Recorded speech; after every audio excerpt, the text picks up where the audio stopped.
"You look ridiculous," said the rhinoceros to the hippopotamus, by Bernard Waber.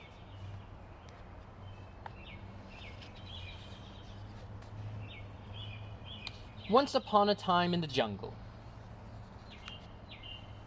a rhinoceros came upon a hippopotamus splashing about the mud. "You look ridiculous," said the rhinoceros to the hippopotamus. "But I like mud," answered the hippopotamus.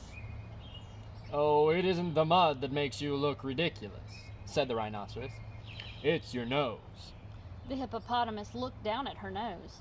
"What's wrong with my nose?" she asked. "You don't see anything missing?" the rhinoceros asked. The hippopotamus shook her head. "You don't see a horn missing?" the rhinoceros asked again. "A horn?" said the hippopotamus. "A horn," said the rhinoceros. "Your nose doesn't have a horn, and a nose without a horn looks absolutely ridiculous." Raising herself from the mud, the hippopotamus looked down at her nose once more. When she looked up again, the rhinoceros was gone. "If only I had a horn like the rhinoceros, I wouldn't look ridiculous," thought the hippopotamus. That's the way it was with the hippopotamus. Once a worrisome thought was put into her head, she would fret and fuss and fume and just never let go of it. There was only one way to settle it, she decided. She would go and ask everyone she met if they too thought she looked ridiculous. First, she met a lion. "Do you think I look ridiculous?" she asked the lion. "Well, if it's an honest opinion you want," the lion began at last. "Yes," said the hippopotamus. "Then I must say you do look ridiculous. Look at you," said the lion. "You haven't got a mane. What you need is a glorious mane like mine." The lion shook his mane just to prove how truly glorious it was. "No hard feelings, I hope," said the lion. "No hard feelings," answered the hippopotamus sadly. "If only I had a glorious mane like the lion, I wouldn't look ridiculous," thought the hippopotamus, continuing her walk. She met a leopard. "Do you think I look ridiculous?" she asked the leopard. The leopard studied the hippopotamus carefully. "Now that you mention it," the leopard began, "yes." "Yes," said the hippopotamus. "I would say you do look ridiculous." "Look at you," said the leopard. "You have no spots. What you need is a handsomely spotted coat like mine."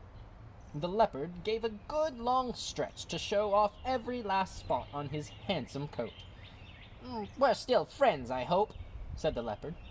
"We're still friends," answered the hippopotamus sadly. "If only I had a handsome spots like the leopard, I wouldn't look ridiculous," thought the hippopotamus, continuing her walk. She met an elephant. "Do you think I look ridiculous?" she asked the elephant. The elephant seemed surprised by the question. "I have to think about it," he asked. The hippopotamus waited while the elephant thought. Said the elephant, "I know what it is. "What?" asked the hippopotamus eagerly. You have no ears." "No ears?" said the hippopotamus. "No ears to speak of," said the elephant. "What you need are big floppy ears like mine." The elephant flopped his ears to prove his point. "See what I mean?" said the elephant. "I see," answered the hippopotamus sadly. "If only I had big floppy ears like the elephant, I wouldn't look ridiculous," thought the hippopotamus, continuing her walk. She met a monkey. "Do you think I look ridiculous?" she asked the monkey. "If you call not having a tail ridiculous, then I would say that you look ridiculous," answered the monkey. "No tail?" said the hippopotamus. "No tail to speak of," said the monkey. "Look at me," continued the monkey. "I'm not nearly your size, and I have a magnificent tail." With that, the monkey scrambled up a tree and swung from a branch by his tail. "Nothing of personal, of course," the monkey called down. "Of course not," the hippopotamus answered sadly. "If only I had a magnificent tail like the monkey, I wouldn't look ridiculous, thought the hippopotamus, continuing her walk. She met a giraffe. Do you think I look ridiculous? She asked the giraffe. Of course you look ridiculous, said the giraffe, getting to the point at once. You have no neck.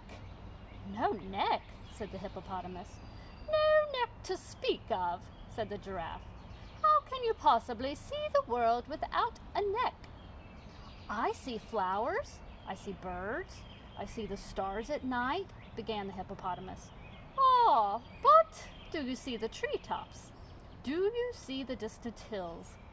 Of course not, said the giraffe, answering her own question. What you need is a long, long neck like mine. With that, the giraffe stretched out her neck until it seemed her head would disappear into the clouds, and she went about the business of seeing the world. I think you're very nice otherwise, the giraffe called back over her shoulder. Thank you, answered the hippopotamus sadly.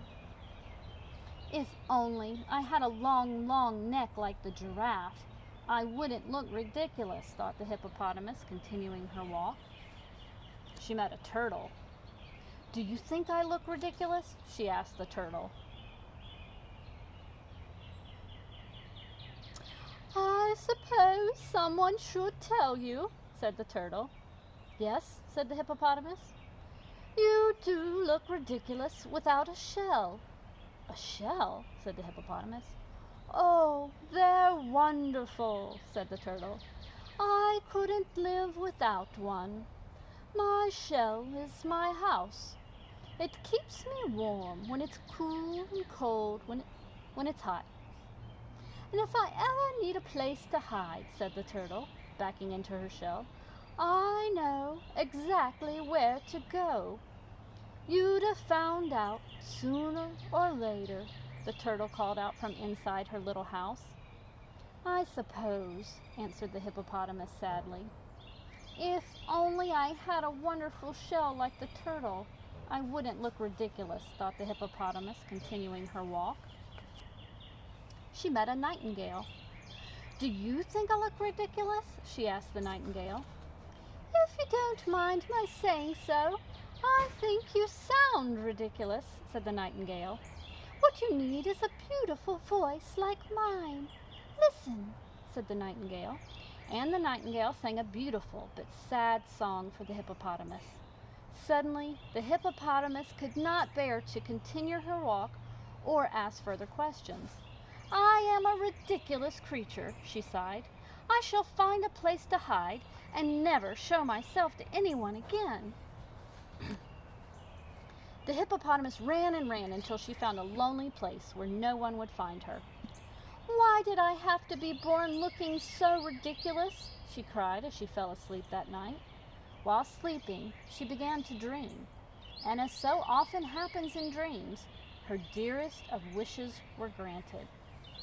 She dreamed she had a horn like the rhinoceroses, a mane like the lions, spots like the leopards, ears like the elephants, a tail like the monkeys, a neck like the giraffes, a shell like the turtles, and a voice like the nightingales.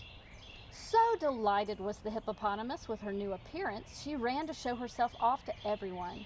Look at me, she called out in her sweet nightingale voice.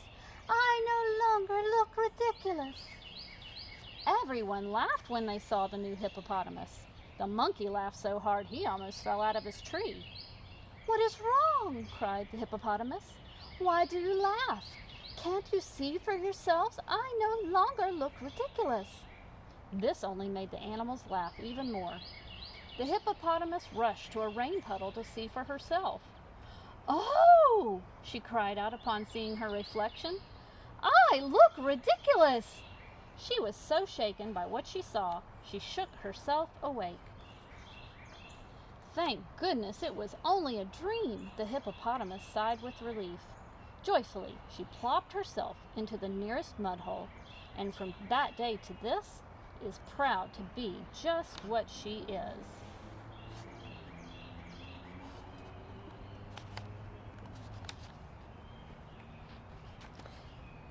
A big, fat, wonderful hippopotamus. The end.